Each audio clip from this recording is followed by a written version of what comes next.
Hey everyone, my name is Michelle Chahowski. Today I want to discuss the topic of sexual assault. The purpose of this is going to be to kind of elaborate on the definition as well as who the victims are and who the predators are. And I kind of just want to give a little bit of statistics that go along with it. Now, there's a lot of people who have heard myths such as, if you don't act or even dress in a certain manner, then you're fine. Then, you won't be victimized. I'm here to tell you, as a survivor of sexual assault, that's not always the situation. And actually, sometimes you actually know your assailant more than not. I want to share a quote that I found from a discussion on a officer in Canada had given a speech to a class, a college class full of students, and his remark was, "I've been told I'm not supposed to say this. However, women should avoid dressing like sluts in order to be victimized." Well, that kind of makes me want to define what sexual assault really is. Now, the definition of sexual assault is any type of forced, caressed, sexual contact or behavior that happens without consent. Sexual assault includes rape, attempted rape, child molestation, sexual harassment, and also threats. Now, anywhere in there, I don't see anything it's saying whether you dress or talk or act in a certain manner that it's consent. Consent is yes only. No means no, yes means yes. Just wanted to make that clear. My clothes are not my consent. Now, you could be a victim no matter what your age, or what gender, or race, or ethnicity, actually anything. Doesn't matter who you are.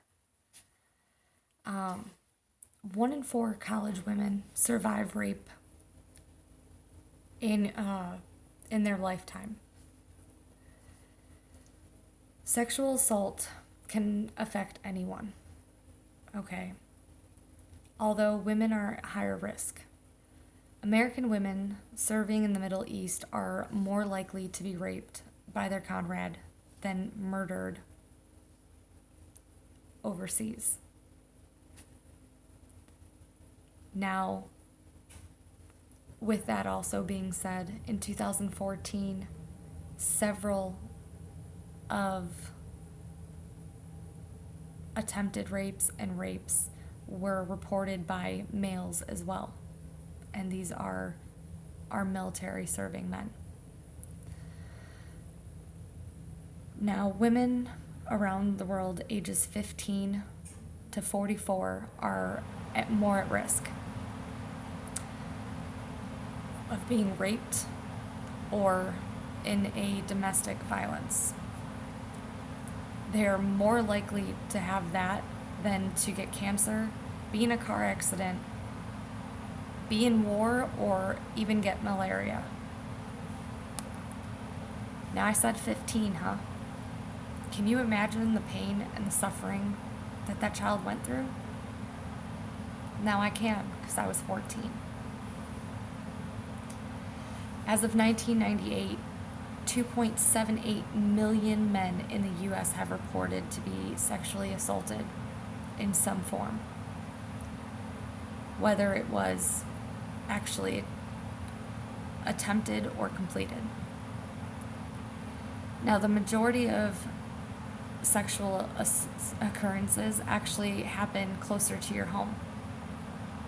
55% chance of it being near your home, 15% in a public place, 12% near a relative's home, and 10% in an enclosed public parking or parking garage, 8% on school property. Now, according to the American Medical Association, a rape is reported every 45 seconds. The sexual assailants could be any one face that you may or may not know. Sexual assaulters actually don't wear masks. Now, did you know that approximately 66% of rape victims know their assaultant? That also is 30% by a stranger, 48% by a friend or acquaintance, 16% by an inmate, 2% by another relative, and 4% are not sure. I also wanted to bring up that in 60% of sexual violence against inmates are actually from staff. Now that my speech is drawing to a near conclusion, at least 5 women have been sexually assaulted. Anything more than 1 is too many. I have given you all the facts and the figures for the odds of sexual assault and to be an educated advocate. And know that women do not ask for anything unless they say yes. But this also goes for men as well. None of us ask for it. Knowing the truth is the first step. Knowing what yes means and no means is the next. Remember, sluts say yes, stop victim blaming.